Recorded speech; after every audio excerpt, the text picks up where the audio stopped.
بسم اللہ الرحمن الرحیم۔ السلام علیکم ورحمۃ اللہ وبرکاتہ۔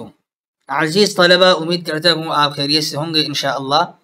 آج ہم واصل بن عطا معتزلی کے حالات زندگی کو پڑھنے جا رہے ہیں۔ ہمارا سبق نمبر 44 ہے۔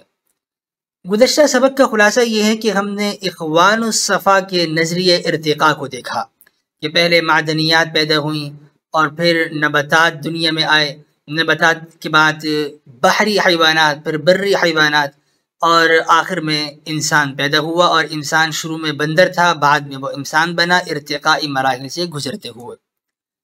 مزید ہم نے اخوان الصفا کا نظریہ اخلاق دیکھا، اور اخوان الصفا کا نظریہ اخلاق کانٹ کے نظریہ اخلاق کے مماثل ہے کہ اگر کوئی عمل عقلی محرکات پر مبنی ہو تو وہ اخلاق کے پیمانے اور معیار پر پورا اترتا ہے، وگرنہ وہ اخلاق نہیں ہے۔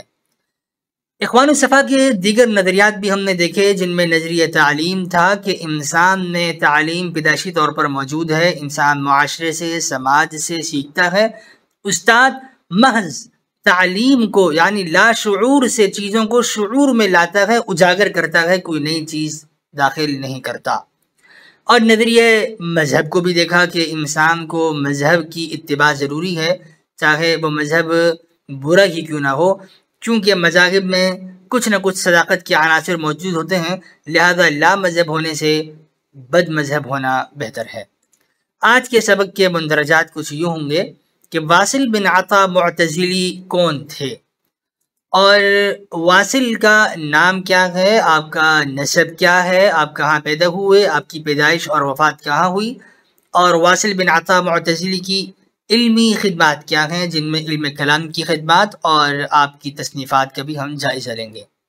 آئیے بڑھتے ہیں اپنے آج کے پہلے سوال کی طرف کہ واصل بن عطا معتزلی کا نام اور نسب کیا ہے، اور واصل کی تعلیم اور تربیت کہاں ہوئی، آپ نے کہاں پر علمی نشو نما پائی ہے۔ فلسفہ اور علم الکلام میں حافظ طاہر اسلام صاحب لکھتے ہیں کہ واصل بن عطا معتزلی کا پورا نام اور نسب یہ ہے کہ واصل بن عطا، آپ کی کنیت ابو حذیفہ تھی اور لقب آپ کا غزال تھا۔ کنیت آپ کی ابو حذیفہ تھی، نام واصل، والد صاحب کا نام عطا تھا۔ بنو مخزوم کے غلام ہونے کی وجہ سے آپ کو مخزومی بھی کہا جاتا ہے، واصل بن عطا معتزلی المخزومی۔ تاریخ پیدائش 80 ہجری مدینہ منورہ کی ہے، اور 131 ہجری بصرہ میں آپ وفات پا گئے۔ چونکہ آپ واصلیہ فرقے کی طرف نسبت رکھتے تھے، اس لیے آپ کو واصل بھی کہا جاتا ہے، اگرچہ آپ کا نام بھی واصل تھا لیکن آپ کی نسبت بھی فرقہ واصلیہ کی طرف ہوئی۔ تو واصل ایک تو آپ کا نام تھا، اور دوسری نسبت ایک یہ بھی اتفاقی طور پر ہوئی کہ آپ کی نسبت فرقہ واصلیہ سے تھی، معتزلہ کے ذیلی فرقہ جات میں ایک فرقہ ہے واصلیہ، تو آپ کو واصل بھی کہا جاتا ہے۔ تحصیل علم، واصل بن عطا معتزلی نے کہاں پر علم حاصل کیا، کن اساتذہ کے سامنے آپ نے ذانو تلمس طے کیے؟ علامہ لکھتے ہیں کہ ابتداءً آپ عبداللہ بن محمد بن حنفیہ کی مجلس میں بیٹھا کرتے تھے، تو آپ کے استاد ہوئے عبداللہ بن محمد بن حنفیہ، آپ کے استاد ہیں۔ پھر آپ حسن بصری کی مجلس درس میں جانے لگے، تو دوسرے استاد حسن بصری ہیں، اور اکثر علوم آپ نے حسن بصری سے حاصل بھی کیے۔ اس زمانے میں خوارج کا عقیدہ یہ تھا کہ مرتکب کبیرہ کافر ہو جاتا ہے، تو ان کے مقابلے میں آپ نے اپنا مشہور عقیدہ بیان کر دیا، یعنی واصل کا ایک اپنا جو معتزلہ کا عقیدہ تھا انہوں نے وہ بیان کیا۔ خوارج کہہ رہے تھے کہ مرتکب کبیرہ کافر ہوتا ہے، تو واصل بن عطا نے ایک اور عقیدہ جو کہ غلط تھا اسے پروموٹ کیا اور کہا کہ فاسق نہ مومن ہوتا ہے نہ کافر ہوتا ہے، جسے المنزلۃ بین المنزلتین کے نام سے بھی یاد کیا جاتا ہے۔ ایک منزل اسلام کی، ایک منزل کفر کی، تو فاسق یعنی مرتکب کبیرہ نہ ایمان کی منزل میں رہا نہ کفر کی منزل میں داخل ہوا، ایمان سے بھی نکل گیا، کفر میں بھی داخل نہ ہوا، تو دونوں منزلوں کے درمیان ایک اور منزل اور ایک زینے درجے کو ثابت کیا گیا۔ اسی وجہ سے حسن بصری نے آپ سے اختلاف کیا، اور یہ اپنے ساتھی اور بہنوئی عمر بن عبید کے ساتھ مجلس درس سے الگ ہو گئے۔ یعنی جب واصل بن عطا نے یہ عقیدہ بیان کیا تو حسن بصری رحمۃ اللہ علیہ نے اختلاف کیا اور منع کیا کہ یہ اہل سنت والجماعہ کا عقیدہ نہیں ہے، لہذا اس سے توبہ طائب ہو جاؤ۔ تو واصل ناراض ہو گئے اور اپنے ساتھی اور بہنوئی عمر بن عبید ان دونوں کو ساتھ لیا اور حسن بصری کی مجلس سے آپ اٹھ گئے۔ تو لوگوں نے بھی کہا اور حسن بصری نے بھی کہا کہ اعتزل عنا، ہم سے دور ہو جاؤ، الگ ہو جاؤ۔ پھر لوگوں نے کہا کہ اعتزل واصل، واصل الگ ہو گیا، انہوں نے الگ اپنا گوشہ نشینی اختیار کر لی، الگ حلقہ لگا لیا، اسی وجہ سے انہیں معتزلہ بھی کہا جانے لگا۔ یعنی حسن بصری کا یہ کہنا کہ اعتزل عنا، ہم سے کنارہ کش ہو جاؤ، جدا ہو جاؤ، اہل سنت سے نکل جاؤ، تو یہیں سے انہیں معتزلہ کا لقب اور نام بھی مل گیا۔ واصل بن عطا عربی ادب میں کمال درجے کی مہارت رکھتے تھے، یہاں تک کہ حرف را آپ کی زبان سے ادا نہیں ہوتا، آسانی سے آپ حرف را کو ادا نہیں کر سکتے تھے، لہذا آپ کی ادبی کمال اور مہارت یہ تھی کہ آپ اپنے خطبوں میں بغیر را کے فی البدی خطبہ ارشاد فرماتے اور بغیر را کے فی البدی جملہ کہا کرتے تھے۔ یعنی اگر کہا جائے مطرن بارش، تو آپ بجائے مطر کے غیث کہہ دیا کرتے تھے، کوئی ایسا مترادف لفظ لے آتے جو اپنے مطلوبہ لفظ کا معنی بھی ادا کر دیتا اور اس میں را بھی نہیں آتی تھی۔ بلکہ بسا اوقات تو کسی دوسرے کے کلام کو نقل کرتے وقت یا قرآن مجید کے الفاظ کو ادا کرتے وقت بھی را ادا نہیں کرتے تھے، بلکہ کوئی اور لفظ وہاں پر لے آتے تھے۔ یہ آپ کی ایک ادبی مہارت بھی تھی۔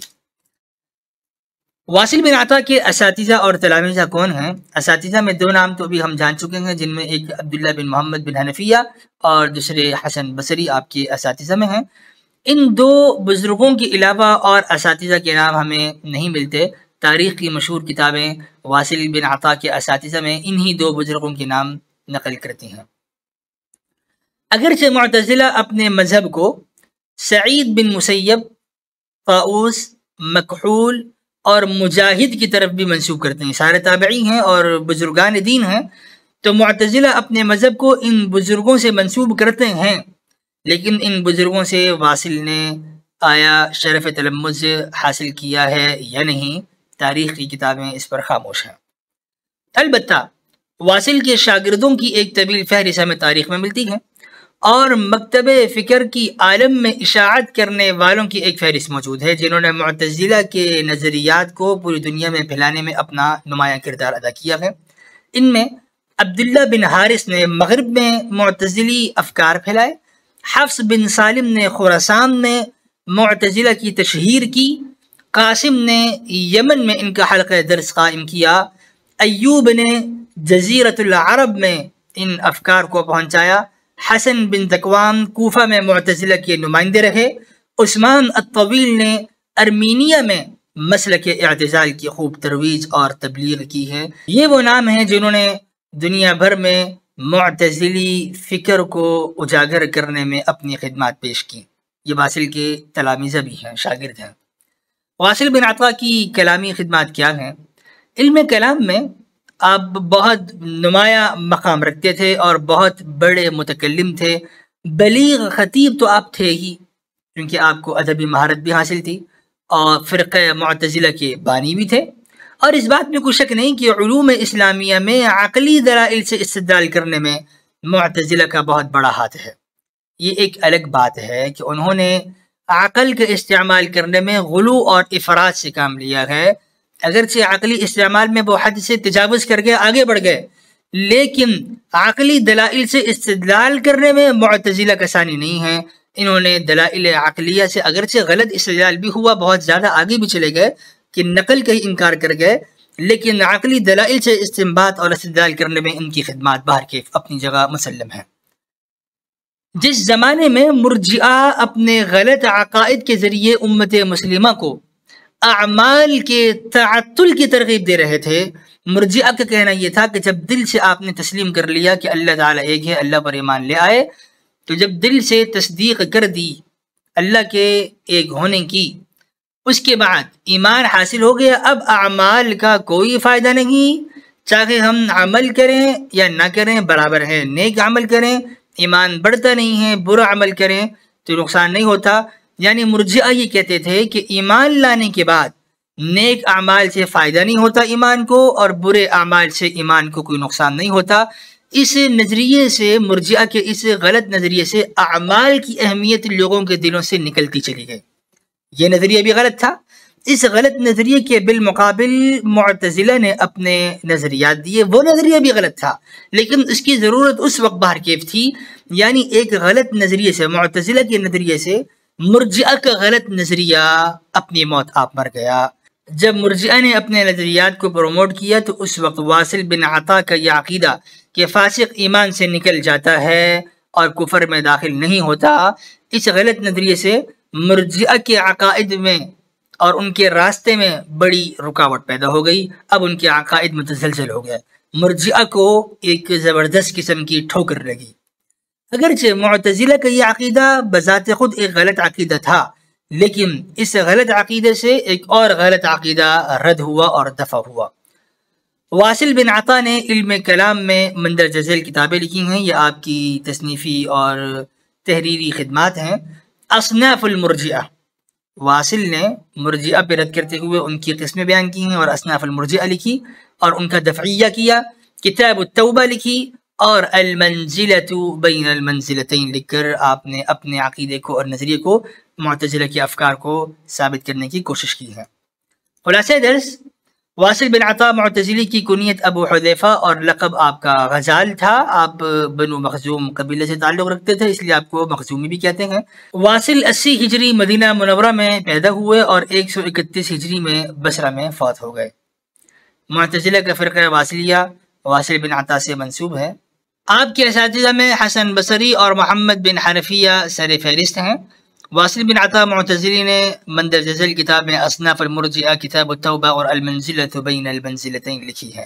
آئندہ درس کے مندرجات، آئندہ درس میں انشاءاللہ ہم ابو علی الجبائی جو معتزلہ کے ایک نامور متکلم گزرے ہیں، ان کے حالات زندگی کا جائزہ لیں گے۔ والسلام علیکم ورحمۃ اللہ وبرکاتہ۔